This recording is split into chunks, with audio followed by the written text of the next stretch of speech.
What's going on, guys? Dre here and welcome back to the channel. Now, before I go any further, I want to first of all welcome all my new subscribers to the channel. Thanks so much for hitting that subscription button to become a part of this community. As you guys can already tell by the title of today's video, I'm here to give you my final thoughts on the iPhone 12 Pro Max after using it as my primary device for the past 6 months.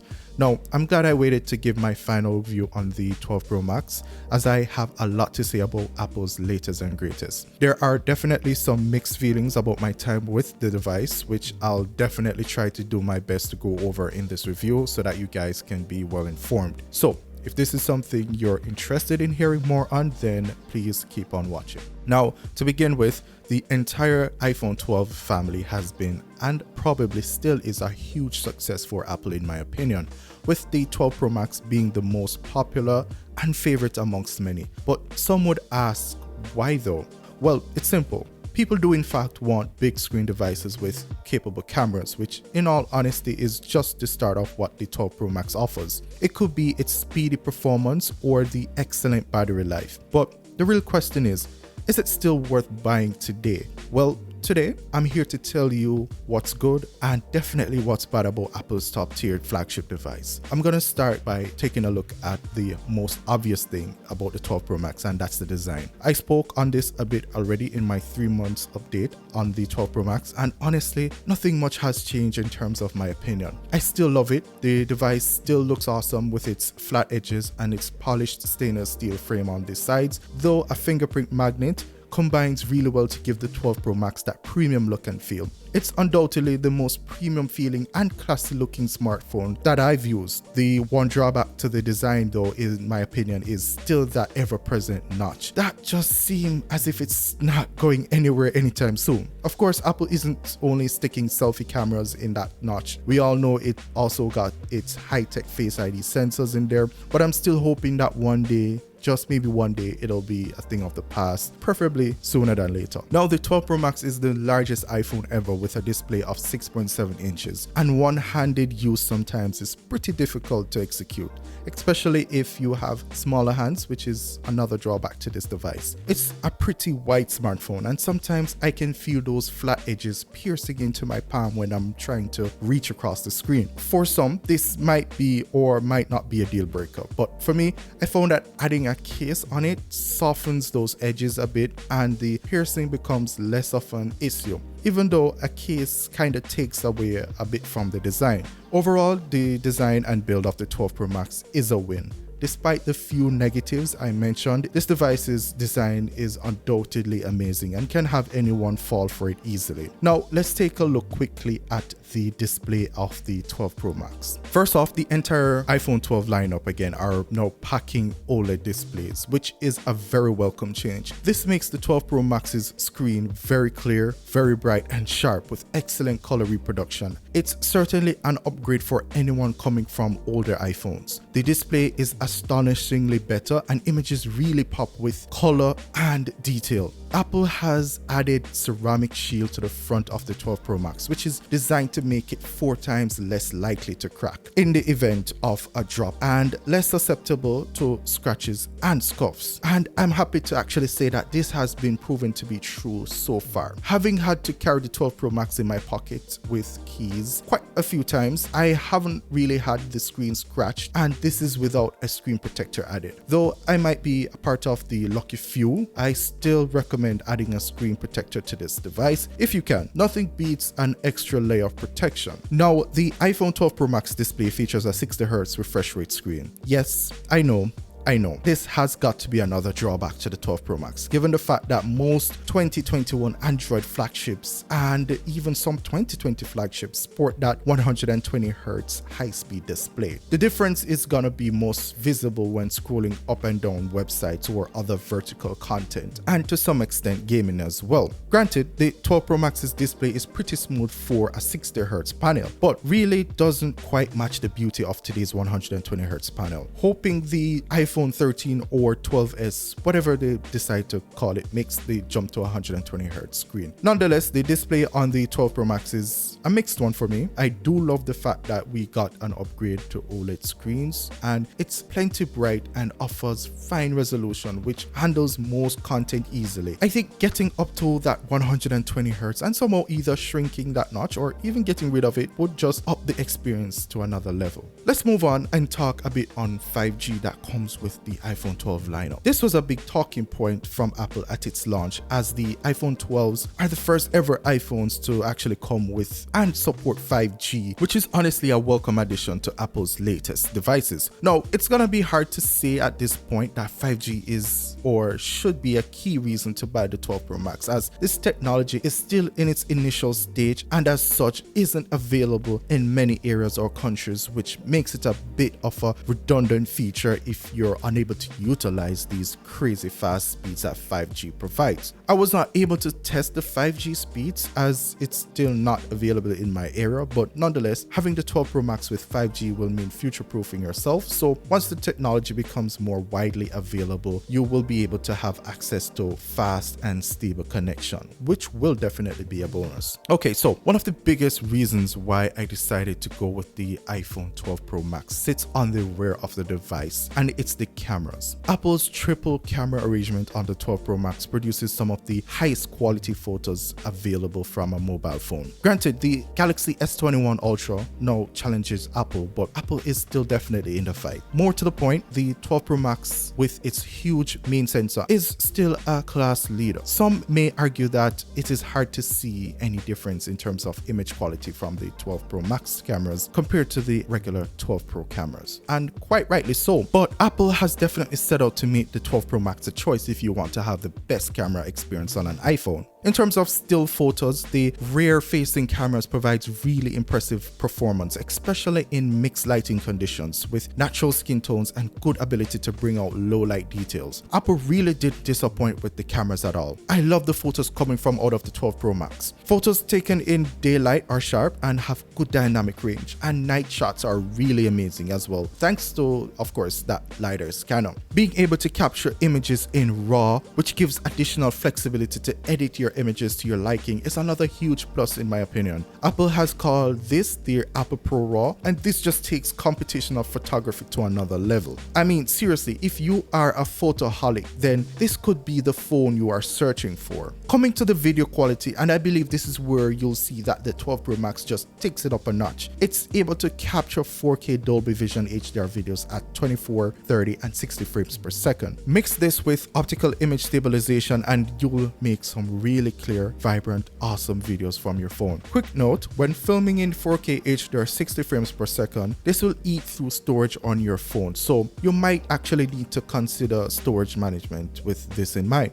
The front-facing camera is no slouch at all, as this pretty much has all the same features that are available for the rear-facing camera. Night mode works with the front-facing camera for the first time, enabling nighttime selfies. Deep Fusion, Smart HDR3, Dolby Vision HDR video recording are also supported. Now, there's no doubting that the iPhone 12 Pro Max has the best cameras that Apple has ever placed on one of its smartphones. The one drawback, however, is that the distance between the 12 Pro Max and the regular 12 Pro isn't as pronounced and obvious as I've expected. It shows that the computational photography plays a huge part of the process here, and that power is indeed present on both the 12 Pro and 12 Pro Max in equal measures. Either way, great cameras from the 12 Pro Max, you won't be disappointed. Now, if you're coming from an Android device like I did, then iOS 14 makes for the easiest transition to date. The 12 Pro Max launched running iOS 14, but it's already seen several updates, with iOS 14.7 being the latest official version of its software at the time of this video, with iOS 15 now being in beta testing, I believe.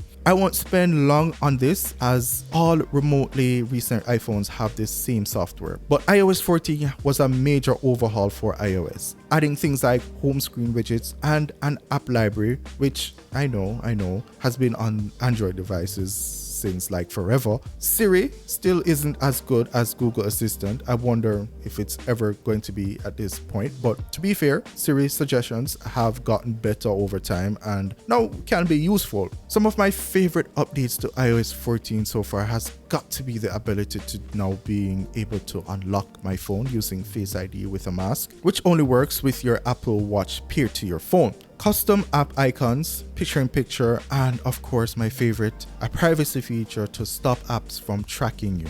Thank you, Apple. Thank you. There is one thing that I hope Apple implements though, and that's the ability to do split screen for multitasking between different apps. The 12 Pro Max is a huge phone, and that would have been a very useful way of using up the screen real estate of the device. With that said, I'm quite pleased and happy with the software experience here. It's no secret that Apple delivers better software support to its devices than just about any other device maker in the market. Let's move quickly into talking a bit on performance of the 12 Pro Max. And when I think about how the 12 Pro Max performed this past 6 months, two words actually come to mind. That's powerful and efficient. The A14 Bionic processor, which is Apple's top mobile chip and is what is found in the 12 Pro Max, is really hard to beat. Everything about the phone's performance has remained top notch. The iPhone 12 Pro Max was a total beast when it launched, and it is still to this day. I haven't done any benchmark tests at all, as I just wanted to focus on how the device performs on a day-to-day basis. I did notice that playing high-quality games like PUBG or NBA 2K21 for a while, the iPhone gets warm and the battery did take some hit. Other than the game stuff, the 12 Pro Max can easily handle any other heavy applications. You won't find any lagging issue with it while using multiple apps. Given the price point of the device, I would not expect any less of a performance. Apple's devices do tend to retain their performance profile for a longer period of time when compared to their Android Snapdragon equipped competitors. Therefore, the 12 Pro Max should and is almost certain to perform well for years. Now, when it comes to battery life, to put it simply, if you want the iPhone with the best battery life, the 12 Pro Max is the way to go. It has a larger 3687 mAh battery, which is the largest of the new iPhone models. Now, not only am I getting a full day, but I'm also getting up to a day and a half thereabout of battery life, at least between charges. Even on days when I use the phone intensely, just streaming a bunch of videos for hours, it has around 43 to around 45% of battery life left in the tank come around maybe about midnight. Sometimes phones will show a small hit to maximum battery by the 6-month mark, but not so with the 12 Pro Max. But while the 12 Pro Max battery life holds up, the charging speeds are amongst the slowest in the market. This device supports wired charging up to 20 watts and wireless charging up to 15 watts, and that's only if you buy Apple's chargers, which you should remember aren't included with the phone. I found this 20-watt wall brick from Anker that gets me the maximum charging speed possible plugged in, and it's much smaller than Apple's original. Using this gets me about 50% charge in around 30 minutes thereabout. In 2021, that kind of charging speed has become archaic to say the least in my opinion. The majority of Android flagships can charge from 0 to 100% in 40 to 50 minutes. And guess what? The fast charger comes included in the box. Apple needs to up its charging game big time. As mentioned, the 12 Pro Max can be charged wirelessly via MagSafe. Now, this is a built-in magnetic ring that is designed to work with MagSafe chargers and a whole host of magnetic accessories. Now, I have not used the MagSafe charger with the 12 Pro Max or any MagSafe accessories for that matter. But what I have used is Apple's MagSafe compatible leather case, and what I found pretty weird is the fact that I have a very pale, sometimes obvious circular imprint on the back of my device, which I assume is from the case I'm using. I don't know, I just thought I'd mention it so that you guys can look out for it if you somehow aren't aware. I thought that was a bit odd, seeing that I have not used any MagSafe compatible accessories whatsoever. But comment below if you somehow noticed that same issue with your device. I'm sure Apple must be aware of this by now. Either ways, I will be adding a MagSafe charger somewhere around my home sometime in the future so that I can top up my battery when needed. Preferably a good third-party brand should work out better for me. Now that you've heard some of the good and some of the bad of the iPhone 12 Pro Max, the question still remains, is it worth getting it at this stage in 2021? Well, the answer to that is Yes and no. Now, you might ask why yes. Well, if you're an iPhone lover and you want the absolute best from Apple and price isn't a factor, then you won't be disappointed. You're getting the absolute best that Apple has to offer: pro cameras, premium design, excellent performance, a large screen for watching your favorite movies or YouTube videos. The list goes on. This phone will last a long time without a doubt. But if you've seen the price tag on the 12 Pro Max, and I mean, it's really hard not to see its price, and that doesn't fit your budget, but you still need an iPhone 12, well, I'll say go for the regular iPhone 12. It's a solid phone with the majority of the bells and whistles of the 12 Pro Max, and for those who have seen the size of the 12 Pro Max and think it's way too big, then the 12 Pro I think will be the sweet spot between comfort, functionality, and power. On the other hand, for those who might be thinking of switching from an older Android device to the iPhone 12 Pro Max, then this is where things kind of get a bit tricky. Even though with the awesome upgrades Apple has made with iOS that will make Android users feel a bit more at home, I'd say don't make the switch just yet. Continue looking. With the likes of Samsung and its S21 Ultra, a phone that trades punches with the iPhone 12 Pro Max, are going hard with offering awesome deals to consumers that makes it really hard to turn down. From my perspective though, the iPhone 12 Pro Max has completely lived up to its promise. 6 months on and the equation hasn't changed at all. Let's have a discussion in the comment section below and let me know, what do you think of the 12 Pro Max? Are you planning on getting it, or are you waiting on the future iPhone devices? Thank you guys so much for watching. If you happen to have made it to the end and found this review helpful, then please go ahead and hit that like button and share the video with anyone that you think will benefit from it. Also, don't forget to subscribe to the channel if you haven't as yet. That will be of a massive help in growing this channel. Thanks again for the usual support, and I'll see you guys again in my next video. Peace.